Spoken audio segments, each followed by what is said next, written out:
Hello guys, welcome to Mathu Vadalara 2 movie review.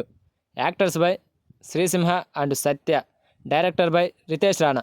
రివ్యూలోకి వెళ్ళే ముందు ఒకే ఒక విషయం అండి, నా ఛానల్ని కొత్తగా చూస్తున్న వాళ్ళు ఎవరైనా ఉంటే please guys like share subscribe ఏదో ఒకటి చేయండి ఫ్రెండ్స్ ప్లీజ్. సో ఇక మ్యాటర్లోకి వెళ్తే, అప్పుడెప్పుడో 2019లో రిలీజ్ అయిన మత్తు వదలరా మూవీ సూపర్ హిట్గా నిలిచింది. దానికి సీక్వెల్గా తెరకెక్కిన మూవీనే ఈ మత్తు వదలరా 2. మరి అప్పుడు ఆ సినిమా లాగా ఈ సినిమా కూడా ఆడియన్స్ని మెప్పించిందా, హిట్ అందుకుందా లేదనేది ఇప్పుడు మనం ఈ వీడియోలో తెలుసుకుందాం. ఫస్ట్ ఆఫ్ ఆల్ నా ఒపీనియన్ చెప్తా వినండి. నాకైతే చాలా బాగా నచ్చింది ఈ సినిమా. ఈ సినిమాలో థ్రిల్ ఉంది, ఎంగేజ్ చేస్తుంది, ఎంటర్టైన్మెంట్ చేస్తుంది. సినిమాలో కామెడీ మాత్రం కడుపుబ్బ నవ్వేలా చేసింది. ఒక చక్కటి ఫన్ థ్రిల్లర్గా ఈ సినిమాని తెరకెక్కించాడు డైరెక్టర్ రితేష్ రాణా. అసలు సినిమా అయితే ఎక్కడా బోర్ కొట్టించలేదు. ప్రతి సెకండ్ కూడా ఉంటే కామెడీ అన్నా ఉంటుంది, లేకపోతే థ్రిల్ చేసే ఒక సన్నివేశమైనా ఉంటుంది ఈ సినిమాలో. దానికి తోడు బీజిఎం అదరగొట్టేశాడు. సినిమా చూస్తున్నంతసేపు నెక్స్ట్ ఏం జరుగుతుందనే థ్రిల్ అయితే మనకు అనిపిస్తుంది. ఫస్ట్ ఆఫ్ అంతా ఒక ఫన్ థ్రిల్తో హిలీరియస్గా ఎంటర్టైన్ చేస్తుంది. ఇక ఇంటర్వెల్కి వచ్చేసరికి ఒక మంచి ట్విస్ట్తో సెకండ్ హాఫ్పై ఇంట్రెస్ట్ పెంచుతుంది. ఇక సెకండ్ హాఫ్ అంతా కూడా ఒక రేంజ్లో దూసుకుపోతూ ఉంటుంది.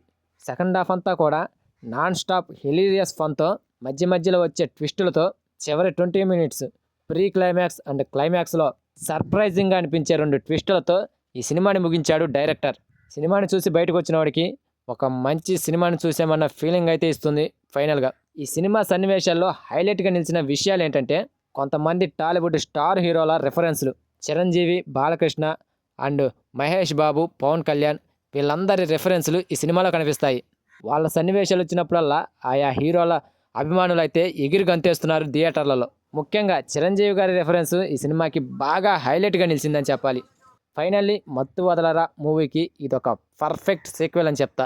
ఇక యాక్టర్ పర్ఫార్మెన్స్ విషయానికి వస్తే, శ్రీసింహ కంటే ముందు మెయిన్గా చెప్పుకోవాల్సిన మరొక hero and comedian Satya. Cinema మొత్తాన్ని కూడా అల్లాడించేశాడు తన యాక్టింగ్తో. తన అమాయకపు కామెడీ టైమింగ్తో కడుపుబ్బ నవ్వించేశాడు ఆడియన్స్ని. సినిమా స్టార్టింగ్ టు ఎండింగ్ వరకు తన కామెడీ టైమింగ్ అండ్ డైలాగులు కూడా మెయిన్ హైలైట్గా నిలిచాయి ఈ సినిమాకి. ఇక శ్రీసింహ మరో మంచి కాన్సెప్ట్ ఎంచుకొని ఈ సినిమాతో హిట్ కొట్టాడు. తన యాక్టింగ్ కూడా పర్వాలేదు. ఇక ఫరియా అబ్దుల్లా అండ్ సునీల్ వీళ్ళంతా కూడా బాగానే నటించారు. వెన్నెల కిషోర్ కూడా బాగా నటించాడు. సినిమాటోగ్రఫీ అండ్ ఎడిటింగ్ అన్నీ బాగానే ఉన్నాయి. కిడ్నాపింగ్ డ్రామాతో సినిమా స్టార్ట్ అయ్యి ఒక మంచి ట్విస్ట్తో సినిమాని ముగించాడు డైరెక్టర్. సో ఈ సినిమాకి నా రేటింగ్ వచ్చేసి 3/5. సో ఇది ఫ్రెండ్స్ ఈ మత్తు వదలరా 2 మూవీ రివ్యూ. ఈ రివ్యూ కనుక మీకు నచ్చితే ప్లీజ్ గైస్ లైక్ చేయండి, షేర్ చేయండి అండ్ సబ్స్క్రైబ్ చేసుకొని పక్కనున్న బెల్ ఐకాన్ని క్లిక్ చేసుకొని ఆన్లో పెట్టుకోండి ఫ్రెండ్స్ ప్లీజ్.